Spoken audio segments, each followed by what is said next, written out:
Yu-Gi-Oh champions who were banned for the most unexpected reasons? Interesting. Let's watch.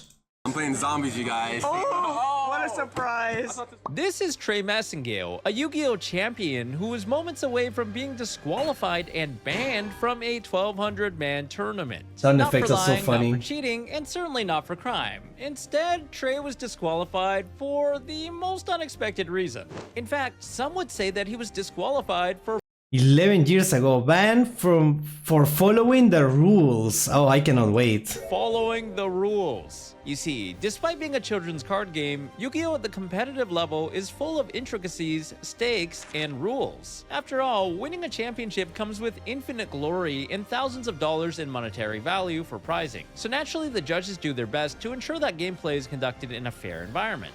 But believe it or not, Yu-Gi-Oh! Is the trading card game with arguably the most disqualifications and bans across the competitive scene. Really? I feel like I haven't heard that much about banned players.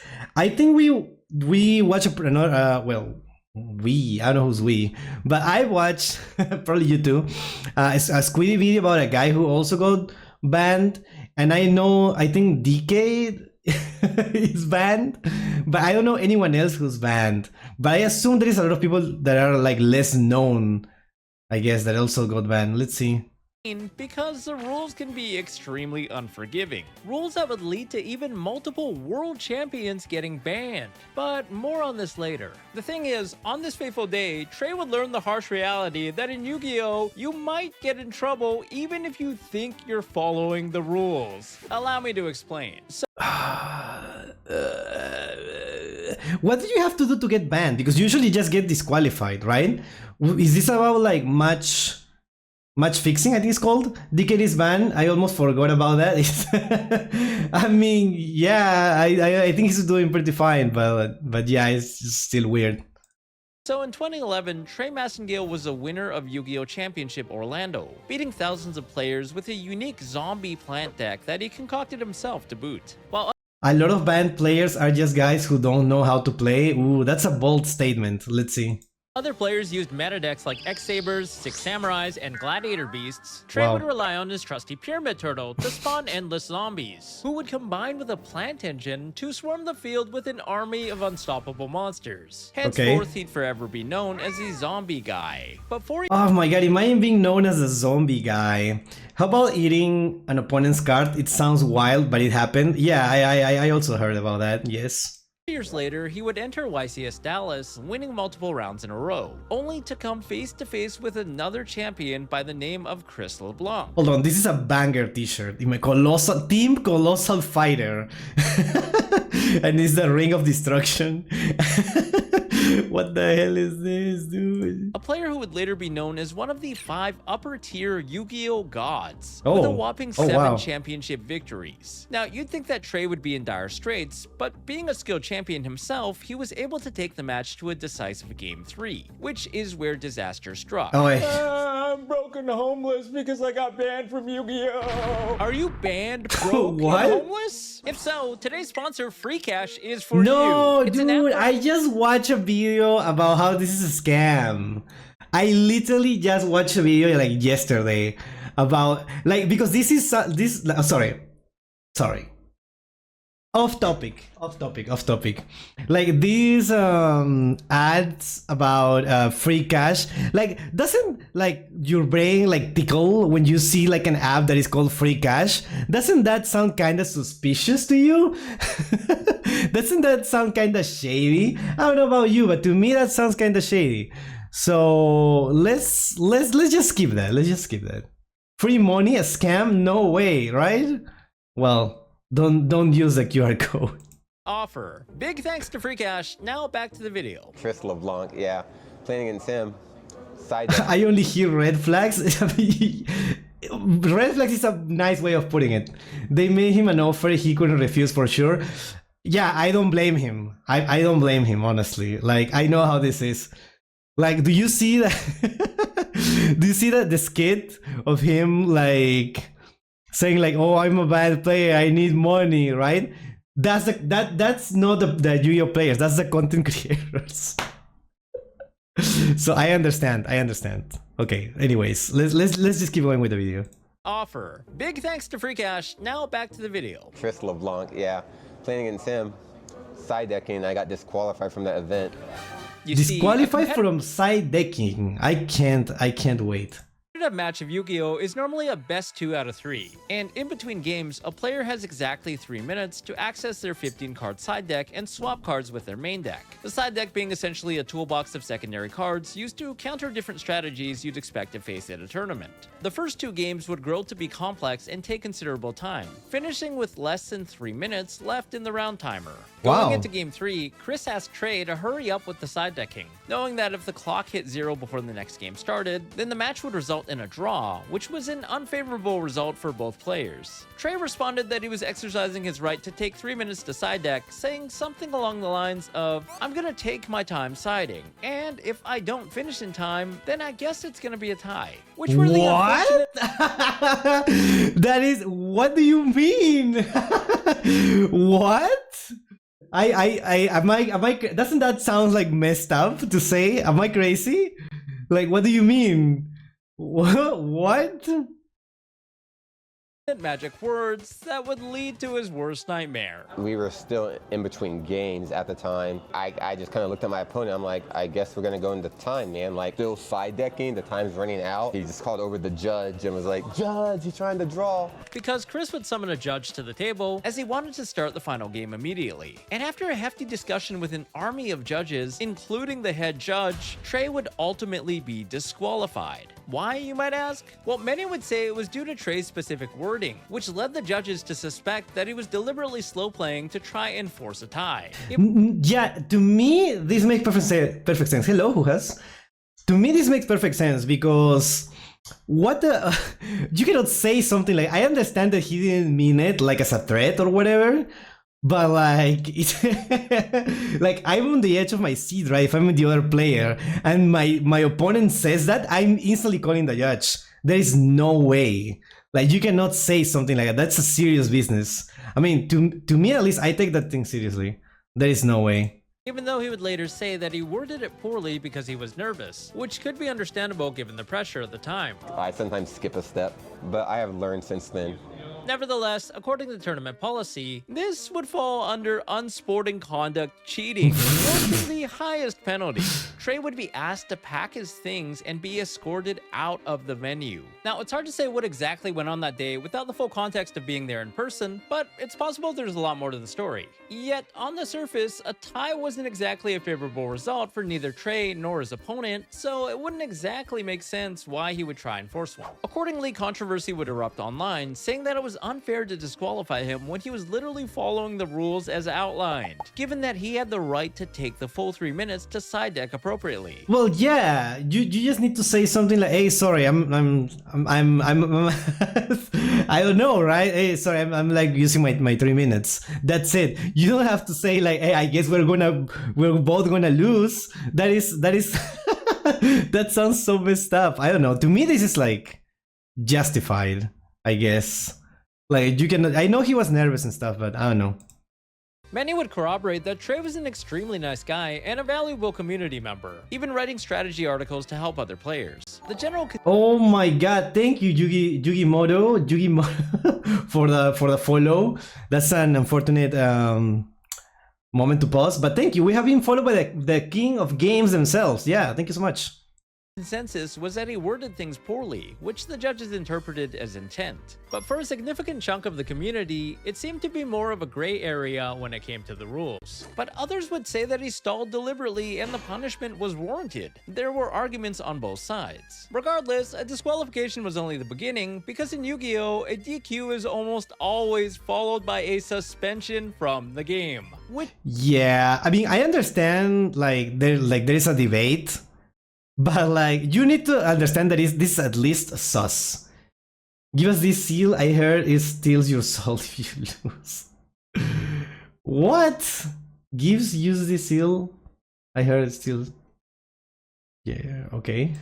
which is exactly what happened, for a few weeks later, Trey would have received notice that he was banned from competitive play for one year. This would cause so Could much be worse. controversy that the tournament policy would later be updated for clarity, with the side deck section specifying that a player cannot deliberately take up the full 3 minutes for the purpose of burning time. Happy that they eventually unbanned me. I want to obey the rules, and I want to play a fair game of Yu-Gi-Oh! The good news is that Trey would eventually get unbanned and continues to play Yu-Gi-Oh! To this day. A Nice. pretty shocking story nonetheless, but perhaps not as surprising as what happened to 3-time national champion Andreas Torres, who didn't have the luxury of being disqualified. Instead, this player woke up one day to find himself suddenly banned out of nowhere. What happened? And never mind the community, but not even he himself knew. Oh, para todos los que hablan y hablan y hablan, en ningún momento he tenido correo de Konami, notificación alguna, no he tenido ningún llamado. Okay, I like that the translation is just here, but I still wanted to read it in Spanish because it's funny. Why he got banned. Now, this was particularly a big deal because Andreas Torres was one of the 5 upper-tier Yu-Gi-Oh! Gods, sporting 4 championship wins in addition to his 3 national titles. His accolades were only matched by his overwhelming aura that would leave his foes trembling across the table before the match even started. But with this level of unmatched respect and talent, why would he get banned? Haven't get any notification, haven't get any answer, anything, nothing. Well, in Okay, that is messed up. 2022, at Yu-Gi-Oh! Championship Charlotte, Andreas would make the top 8, besting 1,109 other players. As a community icon, he would record a deck profile video outlining his strategy on YouTube as he usually does. But near the end of the video, he would showcase a Sword Soul token card on screen, saying that he could use it to fool his opponents into thinking that he was playing Sword Soul. I remember You this. put this on top, they think that you're playing Sword Soul.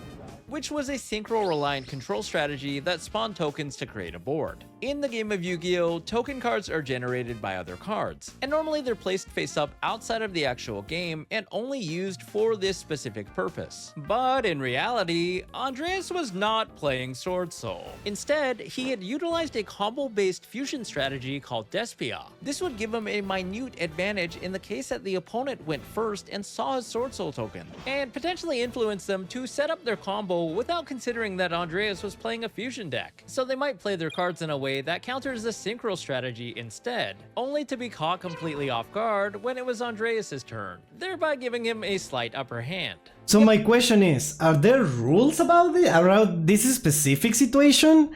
Because I feel like that should be allowed. I don't know if there is rules about it, but like me just thinking logically about this, I'm like, I don't see why not to do that unless there is specific rules about it, because you can play whatever token you want, right? Like, what is the issue? You can play whatever you want. If you want like a really cool token and you want to show it, you can show it.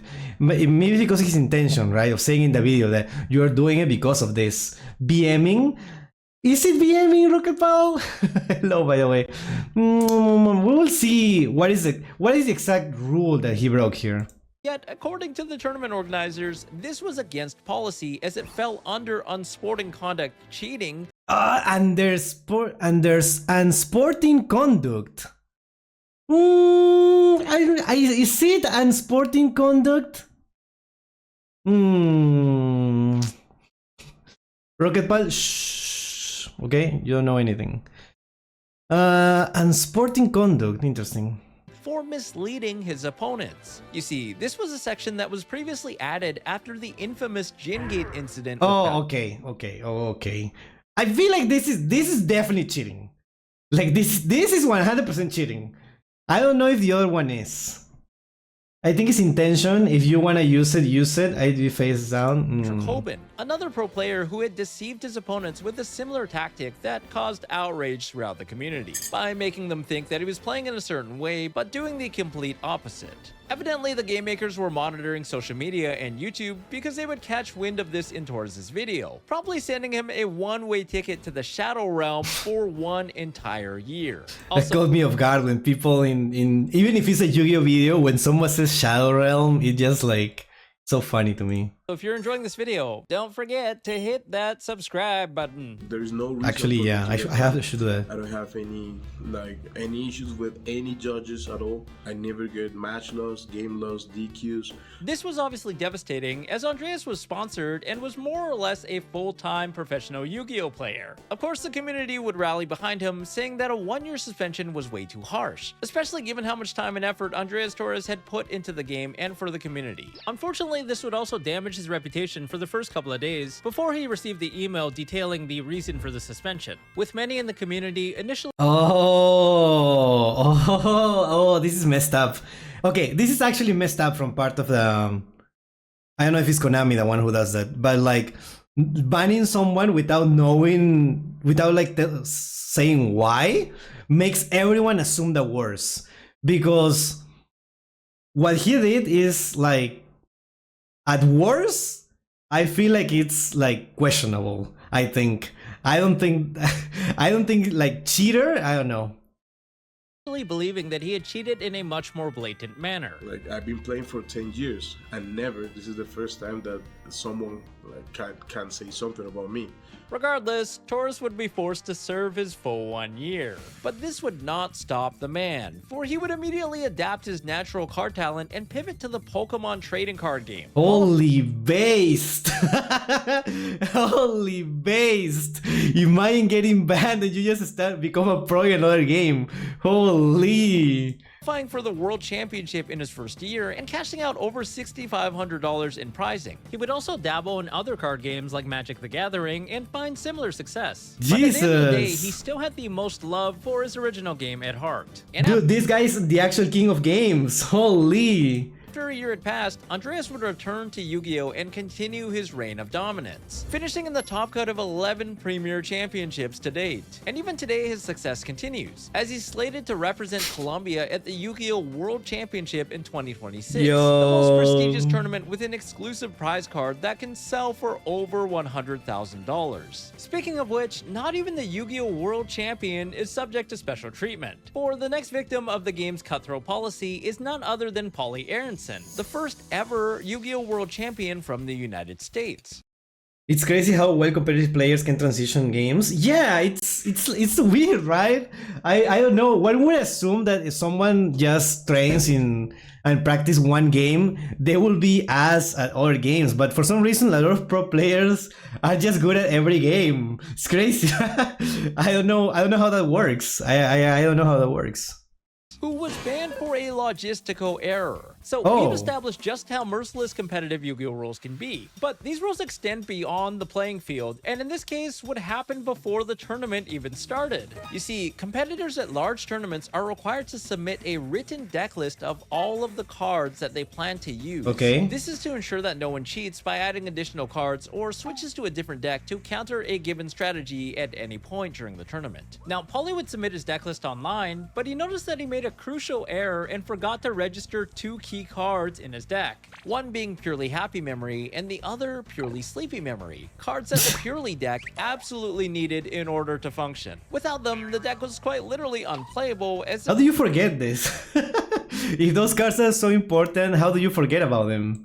there would be no way to summon out their signature boss monster, X Purely Noir. Now, Paulie knew that normally at a tournament, once your deck list is submitted, there's no way to change it. But in this particular case, it happened to be an online remote duel tournament where players would duel at home using their webcams. And since the registration was done online, he had the ability to drop himself from the tournament and sign up again as a late registrant. So the thought process was he could drop from the tournament and then re-register, therefore submitting a brand new deck list, and it didn't seem like there was anything wrong with this. This is exactly what he would do, not knowing that it was explicitly against policy and was specifically outlined as such in the policy document. You may not drop for an event and re-register in an attempt to submit a new deck list. Well, well, the rule is there, right? But why would there be a rule? Like, I would not think that a rule like this could exist, but it's there. I don't know. Okay, well, there's nothing. It's like forgetting MST in Rain and Typhoon. Oh my god, I cannot imagine that. Oh, come on. Okay, this guy got shafted. I mean, there is no ambiguity, right? He broke the rules, but why is this a rule? Why is this a rule in the first place? I would never like think about something like that. Documents. Though a staff member would even warn him that they didn't think he could re-register, No. he interpreted this as the system would not allow him to do so, and not because it was against the rules. Surprisingly, the system But he was even told. Oh no. Oh no, this is so sad. didn't block him from doing so. So he went through the late registration, thinking that his only penalty would be a round 1 loss, which was better than losing the tournament because his deck was otherwise unplayable. So everything was going according as planned, and he would play a couple of rounds with the newly submitted deck list, only to be met with an unpleasant shock after someone finally found out. Most rules are made from someone doing some shenanigans. I assume like most rules, like super specific rules, are there because someone did something stupid, right? That's what you mean, right? Someone. Yeah. Okay, I understand. Sorry, I misread I thought like you meant the person making the rules was a shenanigan. No, it's like someone, like a player, did something dumb, and that's what a rule had to be made because of them. Okay. Sorry, that was an ESL moment for me. My bad.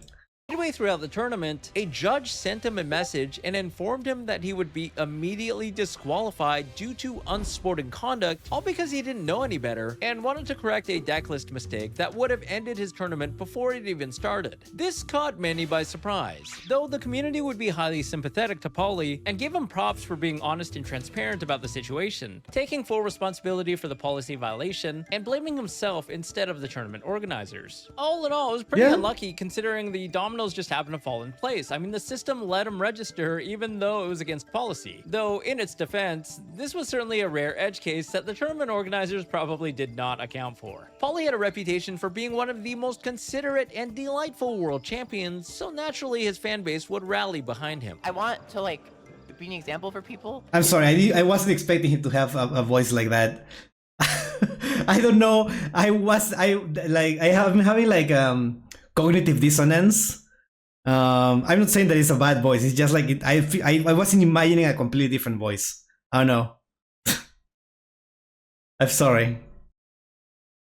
Naturally, his fan base would rally behind him. I want to, like, be an example for people who can still play with good sportsmanship, a friendly atmosphere, and still succeed. But as you know by now, Yu-Gi-Oh! Disqualifications come with an unavoidable suspension. And unsurprisingly, after his DQ, the world champion would find himself banned from competitive play for 6 months. Though, interestingly enough, he's not the first world champion to be banned from the game. Now, this was kind of unique because a typical minimum suspension is at least 1 year. But because Paulie was a world champion of the prior year, it meant that he would receive an automatic invitation to the next world championship in 2024. And his 6 months vacation to the Shadow Realm would coincidentally expire just before this event. So Amazing. It would seem that the penalty team was evidently empathetic as to shorten his ban so he could still attend Worlds, despite the fact that many were less than enthusiastic that he got banned at all. But in an unfortunate turn of events, after serving the 6 months ban, Paulie would skip out on defending his title at the World Championship, citing health issues. He's regrettably not unlucky. been back to the game ever since, though the community still awaits his return to this day. These are just a few of the Yu-Gi-Oh! Champions who have felt the wrath of policy. But don't let any of this dissuade you from playing the game, because these are still rare and niche cases, as long as you follow the rules. Well, that's the thing. The rules sometimes are confusing. So the rules sometimes are a bit confusing. But yeah, nice video. I hope. Just a few. Wait, what was the name of the guy? Though the community. Paul is alright. Yes. But yeah, that's very interesting. We're learning, chat. Now we're not gonna break those rules because now we know. So yeah.